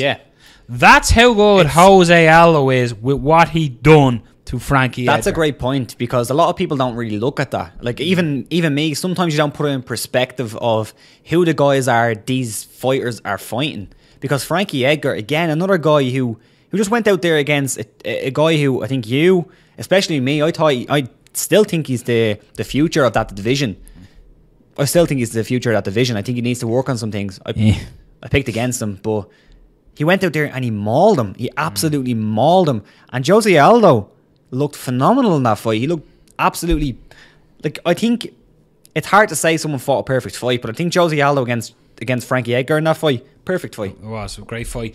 When you then look at what Holloway has done, for me, one of the biggest standout of what Holloway done, and for me, his standout performance in the UFC, there's probably 2, but number 1 was what he done to Cub Swanson. Yeah. So in the same category of what Jose done to Frankie, look what Max Holloway done to Cub Swanson. I mean, he beat the brakes off Cub Swanson. And now if you look at Cub's on what, a 4-fight win streak? Yeah, he's... Yeah. So Cub is pushing for contendership as well now. And then, you know, he in that, the other notable was the finish of Anthony Pettis. Yeah, brilliant finish against a guy who has shown to be a great striker. So that's kind of a good prep for this fight, because Jose Aldo is a great striker. And I think what's interesting about this one is I don't think anybody's going to be looking for takedowns. I think it might be wise for somebody to look for takedowns, and especially maybe even Aldo to put off Max Holloway's striking, because Max Holloway, when you let him get loose, he's very, very difficult to beat. And even when Conor fought Max Holloway, you could see he was looking for the takedowns, and of course he did hurt himself. He did. It was the ACL, wasn't it, that he hurt? Yeah. But you could see it put off Max's striking quite a bit. Jose Aldo has probably the best takedown defense in the game. So Max Holloway shooting for takedowns might be difficult because Aldo's just too difficult to take down. But I think the most logical thing, or the most likely thing, is these two guys are just going to strike. The big thing as well, I've heard a lot of people say the reach and the size of Max Holloway, but when you look at it officially, the reach is Jose Aldo actually has a bigger reach than Max Holloway. Max Holloway, I just say 71 inches and height, and Aldo is 67 inches in height, but he still has an inch reach. I was actually surprised by that when I looked at it this morning. He must have been carrying like slabs of bricks. But with the fight, you can the reason why I said the Cub Swanson fight and the Frankie Edgar, that just wasn't me looking back at their past history. I think they were two fights that stand out for both fighters. Number one, the Frankie Edgar is because everyone was doubting Jose, saying, "Oh, he's done, he's this," and a lot of people like McGregor's. I honestly think the McGregor fight, the Jose, we talked about it, we were in earlier on today, Rob. We were sort of saying, in a way, we were robbed of the fight. I honestly think that what Conor done, like the big world tour and everything that went with that fight, I think Jose was beaten before he was in there mentally. In a way. And in a way, I now think that Jose was like, no, fuck you, I have to show what I'm made of. And he done that. That was such a standout performance against Frankie Edgar. Everything he done, you said it to it, it was a perfect fight. At the time, I remember going, was it a perfect fight? Yeah, I remember that, yeah. And I've rewatched back since, and a stunning performance. And then you look at Max Holloway against Cub Swanson. Like, everything Max Holloway done in that fight. And, like, Cub Swanson was someone who was scouted to be a very hard test for Jose Aldo. And Max Holloway absolutely wiped the floor with Holloway. Also, hugely successful against Pettis. So, the styles are there. We know a lot about fighters here, but who is going to put their plan? And I think the big thing is who's going to be leading the dance in this fight. Yeah. That's the big thing. In a way, Aldo rushed McGregor. Yeah. Came out wild and got caught against the counter striker. Holloway, for me, can both lead the dance, but he can also counter strike. Yeah. So that's where it can fall into Holloway. He has both them things. But I honestly think center of the octagon is going to be a really important thing in this fight. Movement, both fighters have fantastic movement. I don't think it's going to be a thing as he is better movement or he is better thing. I honestly think it's who can implement their stance, their take on the fight early and go from that. I think this potentially could be an absolute 5-round war. Yeah, it could be. And one thing that you did bring up was Aldo rushing McGregor. And a lot of people look at Aldo as this really aggressive, forward-moving striker who doesn't stay on the defensive, and he's actually not. He's more of a defensive fighter than anything. If you watch most of Jose Aldo's fights, he's a bit of a counter striker, and he has excellent defense. He doesn't get hit an awful lot. You look back at the Chad Mendes fights, he got hit. But if you look at the performances where he looked best, was the Frankie Edgar one, where he was counter striking. That's his game. That's probably his best game. Counter striking, leg kicks. That's probably his best game. One big thing I'm going to say, and this for me is if it goes to the later rounds, I bring it back to the Mark Hominick fight. Yeah. Jose controlled that fight, got into the later rounds, slowed down a little bit. And Hominick could have finished that fight. Yeah. Could have finished. It was very close to finishing the fight. Yeah. And I honestly think that if Holloway, as much as like Holloway could get this done in one, he could get it. You know what I mean? Holloway has so many ways of winning a mixed martial arts fight. He's I'm a huge Max Holloway fight, and I'm a huge Jose Aldo fan as well. And I just think that if the fight goes at a high pace, Holloway wants that. Holloway wants a high threshold, intense fight. I don't think Aldo will maintain that level of crispness in defending himself and aim to avoid. Holloway will throw a lot of feints, a lot of kicks as well. He'll create the angles. And Holloway, if he's going to get it done, I think he could finish Aldo in the 5th round. Finish late. Very nice. Yeah, man, it's and I was only talking to you today saying I have a funny feeling Holloway or Aldo could win this fight. You've switched but already? It was more. Yeah, it was only more when I'm looking at it and thinking about the fight and going into depth and doing more study today and looking back at the fights that I was looking at. Now, fair enough, the Hominick fight was, that was 2011. Yeah. But I still think that I honestly think if Holloway can stay in there and keep a high the big thing is high tempo and not let, in a way, keep coming forward, but keeping pressure on Aldo, keeping as much as you're saying Aldo's a counter striker, just keep a high intensity that he doesn't have a moment's rest. Keep it going, because I think if Aldo controls the fight, Aldo could win this 50-45. But I just think Holloway's big chance is in the latter rounds. I'm gonna go Holloway 5th round finish. Yeah. I think, people are going to go back to the leg kicks of Jose Aldo. And a lot of people, when you say, Jose Aldo's leg kicks, especially when he was fighting Conor, they're, leg kicks. I'm sure it's definitely a big thing. But I do think one thing you brought up was Max Holloway's angles.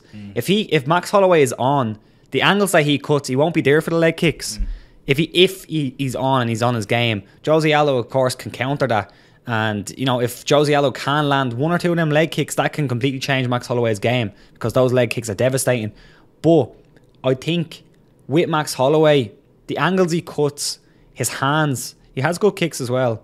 And he's not going to be in that game where Aldo can counter strike and get out, because with Frankie Edgar, there's still a reach disadvantage, but Frankie Edgar's a much smaller man, and the leg reach of Holloway would probably even be bigger than Jose Aldo if you actually think about it. So I'm gonna go with Max Holloway as well.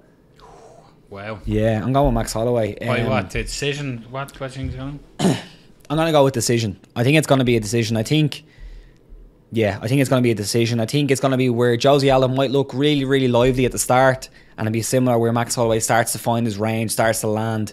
I think he's going to use his kicks pretty well. I think he's going to cut angles. I think he's going to use his jab pretty well. I don't know. It's just it's an amazing fight. Do you ever get those fights? I don't know if you're a combat sports fan, an MMA fan, boxing fan. There's those fights where the morning of you're just giddy, giddy, and you can't sleep the night before because what's going to happen? I can't wait for this. Just happen. It's one of them fights. Question for you. Yeah. The winner, doesn't matter who it is, are they the legitimate featherweight champion? Yeah, of course they are. Do you think? Yeah. That argument has to go. Yeah, man. Yeah, he hasn't. But is it not the same with DC? Is not the champion unless he beats John Jones? No, I think DC is the champion. John Jones hasn't defended his belt. He couldn't defend his belt because he forfeited it. And McGregor never defended his featherweight belt. It's been how long? Yeah, long time. Yeah, it's been a long time. Yeah, absolutely. Legitimate champion. What a fight. Goes there, what a fight. Goes down Saturday night in Brazil.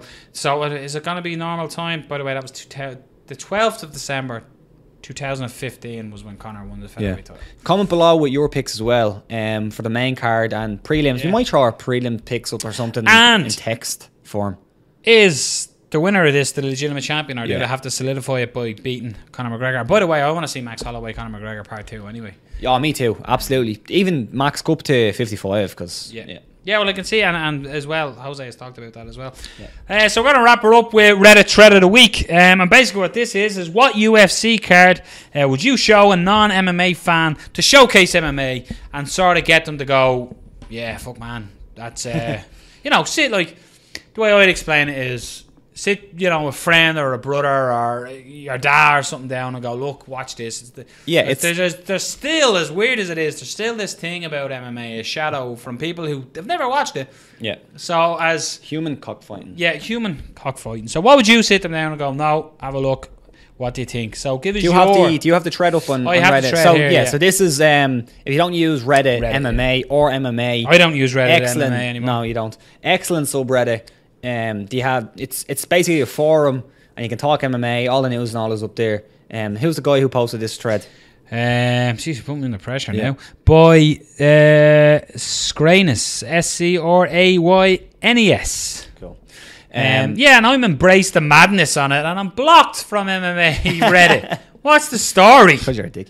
Buzz Night, sort me out. Yeah. So I'll let you go first. You can have the floor. Oh, my favourite. The quintessential card. If you're gonna sit down, you're a young lad. Say he hasn't watched MMA. I'm sure he has, but if he hasn't watched MMA, he's forced it. He has watched MMA. But if he hasn't, and you're sitting them down, you're like, "This is what MMA is." You want to get into the sport? Watch this card. You'll be hooked. A couple of reasons why. Okay. What's the card first? UFC. Yep. 100. Okay, yeah. Back in 2009. Yeah. A couple of reasons being is you had the crossover, what we spoke about last year about the crossover fighters and stuff. You had Brock Lesnar taking on Frank Mir. And that was Frank Mir Lesnar 2. There was such hype behind this fight because of the big build-up of the first fight, and there was real hatred between Mir and Lesnar, and Mir had bulked up to 265 of pure muscle mass as well. Kangaroo me for this fight, and it was like, as much as we all talk about, everybody loves to see the big boys bang. Yeah. And these at the time, it does sound weird. But at the time, this was for the heavyweight title, and it was a huge fight. And meant a lot. But the great thing about this was the co-main event of Brock Lesnar Frank Mir was George St. Pierre against Thiago Alves. And to put this in perspective, as far as I know, it was in the prime. But also to put this in perspective of the UFC at this time, for the last couple of events, a lot of events, they didn't really do double title fights on cards. Yeah. Now you kind of see it more because they're trying to build the pay-per-views and they have this TV deal where they're having cards on. But they didn't really get this double title fight on the main card. So like when you were looking at that and you saying George St. Pierre defending his title against Thiago Alves and Brock Lesnar defending his title against Frank Mir, you're like, holy shit, is that one card? Yeah. Well, the card gets better. It was the Dan Henderson, Michael Bisping. The classic. It's basically Dan Henderson's fucking logo now. Yeah, the punch. Flying punch after he'd already put him out. Yeah. You had Alan Belcher against Yoshihiro Akiyama. That was a fucking great fight as well. What I loved about that fight was it was the introduction of Sexy Ahmed to the US and then he had the classic Sexy Ahmed Time to Say Goodbye music coming in. He comes in, and it's kind of something that you didn't really see in the UFC. That was more of a Pride thing or in Japan thing. Almost showman like. Yeah, the showman thing, and it was a great fight, close fight. I thought maybe Belcher could have, took it, but whatever. Decision win. John Fitch beat Paulo Thiago in a, John Fitch fight, but it was kind of fun. Yeah, Jim Miller beat Mac Danzig, and then you had this little fella. I don't know if anyone ever heard of him. You had John Jones. Who's that guy? Beat Jake O'Brien by a guillotine choke. Coleman beat Stephan Bonner. Jim Miller, Mac Danzig.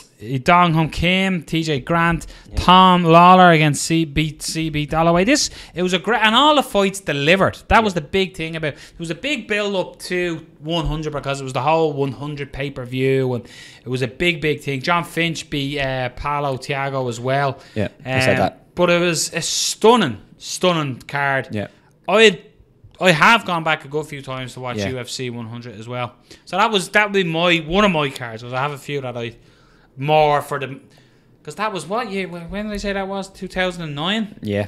A lot of these mightn't even be born. I remember I was in Spain that year. That year that happened, it was probably about 3 or 4 weeks after, and I watched the card. And when I went to Spain, when you go to a pub in Spain and you have all the guys coming around with the fake DVDs, well, not fake DVDs, they're real, but the dodgy DVDs, and they had UFC 100. Class. And I bought it, and I spent probably 3 or 4 nights over there when I was over there for 2 weeks, and probably 3 or 4 nights just threw UFC 100 on and watched it.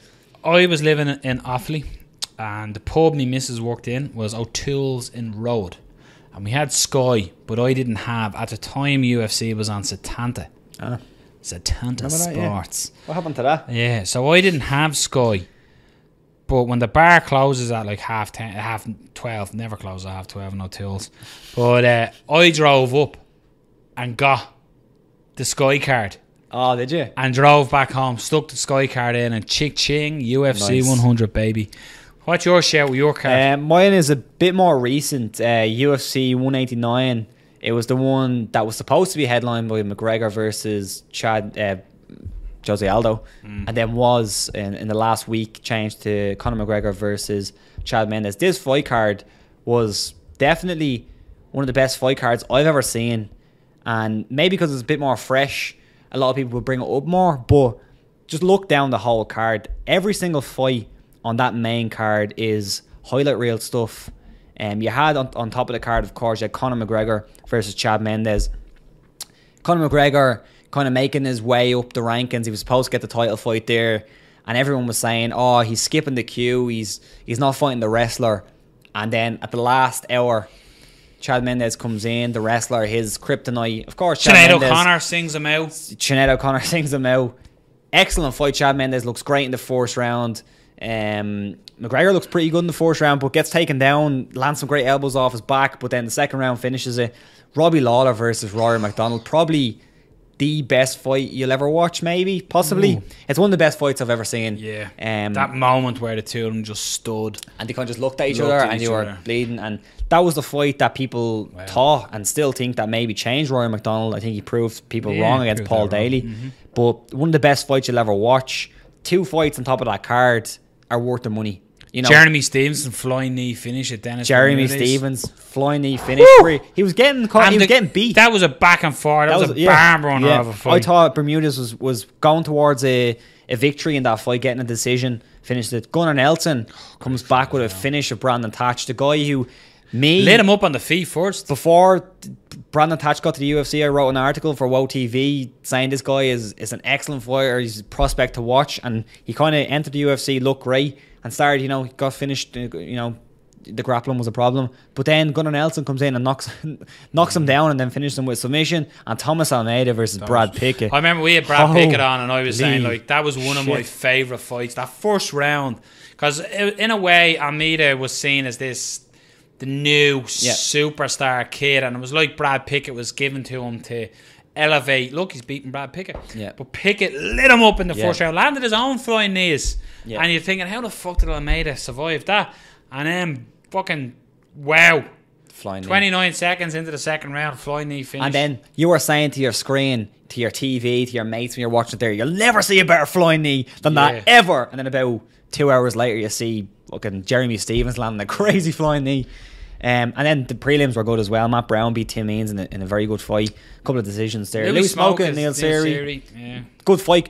Neil Seary doing really well against a very good grappler, I thought. Jeez, that was Irish heavy, wasn't he? It was Irish heavy, yeah. Well, I'm clearly counting Gunnar there. Yeah. John Howard beat Cottle Pendred, split decision as well on that card. Yeah. Awesome card. Who else people know? I'm not sure I ever saw Rockhold. 199 Rockhold our Bisbing saving the day coming in. Yeah. And fighting Rockhold. Do you any more? I'm going to call out the ones that... Yeah, big ones for me. Another great card that delivered, because there was such hype about 200 with the whole 100 almost to look back at. And it didn't turn out to be the card everyone thought. But 202, man. 202, yeah. McGregor Diaz, 2. Anthony Johnson beating Glover Teixeira. Donald Cowboy Cerrone doing some fucking Street Fighter shit against Rick Story. Mike Perry just being a prick and beating now young Kim Lin. Tim Means, unbelievable. Cody Garbrandt knocking out Muzaki, unbelievable fight. Raquel Pennington, Artem Lobov beating Chris Avila, where Chris Avila just ran. But that Lorenz Larkin, the knockout of Neil Magny, stunning fight as well. So 202, super card as well. Any other mentions? For me, another one going back further, 2005 UFC 52, which was headlined by Chuck Liddell, Randy Couture. That was number 2, I believe. Nice. Chuck Liddell knocked out Randy Couture, and probably one of the better knockouts you'll see. I also had the Matt Hughes Frank Trigg fight, the crazy fight. Yeah. I had the GSP Jason Miller fight, which was a deadly fight. And then you had just legends on the card. You had Renato Sobral. You had Travis Wolff, who's probably had about 600 fights at this point. You had Matt Linland, of course, George St. Pierre there as well. That was a great fight. Joe Higgs. In his little Speedos. Was that a Speedos? No. That was a great fight. Great card as well. A super card for me as well. And it's because of the main event as well, was UFC 139, which was Dan Henderson, Mauricio Shogun Hua. Oh, yeah. Won. Just for the Well, Vanderlei Silva beat Kung Lee in it. Uriah Faber beat Brian Bowes. That was a great fight. Remember that? Oh yeah. Excellent fight. What else? But that was again another standout card. You'd other notables that people said on Reddit was UFC 205, a big moment. UFC New York, McGregor Alvarez main event. Woodley, Wonderboy going to a draw. Joanna Carolina, Yoel Romero. People are very people are very current, aren't they? Yeah, like, not in a bad way. It's, but it could be newer fans, or it could be just fresh in the mind. What comes to mind straight away. Yeah. Any other good ones there? UFC 116. I'm trying to who was on 116. A lot of people are shouting 189. Or 202. 189 is a lot of people screaming out for. I have one more, and it's cheating. But when I seen best MMA card, UFC card, I thought of Pride 33. It's cheating. It's not a UFC card, but Pride 33 is probably my all-time favorite MMA card. Closely followed by my first pick. But if you look at that card, that was one of the Vegas shows that Pride done. They didn't do a lot of Vegas shows. Of course, Pride was a Japanese organization, but they came to Vegas and they done Dan Henderson versus Vanderlei Silva. Henderson with a knockout avenges his loss against Silva a while back. You had Nick Diaz versus Takanori Gomi, where Nick Diaz hit one of the rare go-go platas. Of course, that's, if you look on Wikipedia now, that's a no contest, but go back and watch that fight because it's a crazy brawl. Takanori Gomi at that time was looked at as a really dangerous striker, and he was. Nick Diaz stood right in front of him. Eventually hit the ground, and Nick Diaz hit a go-go plata, which you just don't see in MMA at all. There's probably been maybe 2 or 3 of them. That was one of them, and unfortunately that got turned to a no contest because Nick Diaz, as he normally does, was smoking a bit of weed. Another shout out from Gunnar 59 Jags was UFC 166. That was Velasquez dos Santos 3. The one fight that really stood out for me that night was Gilbert Melendez Diego Sanchez. Oh, excellent fight. Yeah, that was a really good fight. Yeah, and other fights on that Pride card, just because you have to go through them. Unbelievable. Shogun Hua against Alistair Overeem, knockout. You had Sakurai versus Mac Danzig. And then it's in a weird now when you look at the size of Overeem that you're going. Yeah, Shogun, I know. Yeah, how did he fight Shogun? And then the crazy one, which a lot of people talk about, it was the birth of a hero, of a star. And then unfortunately, he didn't really do much after that. It was Bob Sapp. No, Thierry Sokaju defeating Little Nog by knockout. Come in, one of the biggest underdogs in MMA history, and comes in and he knocks out Little Nog. 129 was a big show. Remember that huge stadium show in Rogers Centre? Was like one of the big ones. That was the GSP. Jake Shields. It was a good card. Jose Aldo, Mark Hominick. Yeah, that was a great fight. Cheetah Couture. Yeah. Benson Henderson. I'm just trying to look at it. Oh, Rory McDonald against Nate Diaz. It was a great fight. Beat the brakes off him. Beat the brakes, certainly did. Yeah. But yeah, so again, that's comment below with yours. Plenty of examples. And if you were listening, I know we were saying a lot of shows there, but if you've got Fight Pass, go back and look at them. If you don't, MMAcore.com. But yeah, check them out. Look, listen, we're going to give a shout out to Storm and Norman Parke for coming on today. We appreciate it. 2 days out from his fight. Check his fight out again. MMAcore.com or on YouTube, I think, because the controversy of the bite is ridiculous. Hopefully it gets resolved and it gets a no contest and they get to rematch. Hopefully, we'd like to see that. Do it over 5 fucking rounds. Yeah, it's a title fight. I hate the way some organisation like Bama does it. I don't understand it. Yeah, don't understand it. Yeah, world title fight. Yeah, 5 rounds. Thanks to Robert Palin. Thanks to Noel O'Keefe. Thanks to Fight Star Ireland, the Fighter's Choice. Check them out. Everything you need under the one roof. And then, of course, MMAmix.com. They're obviously good because they're with, obviously, Fight Talk. So don't forget to like, subscribe, obviously, Fight Talk. Share. This has been 69. Carl Doran. That was an honour of you. Peace.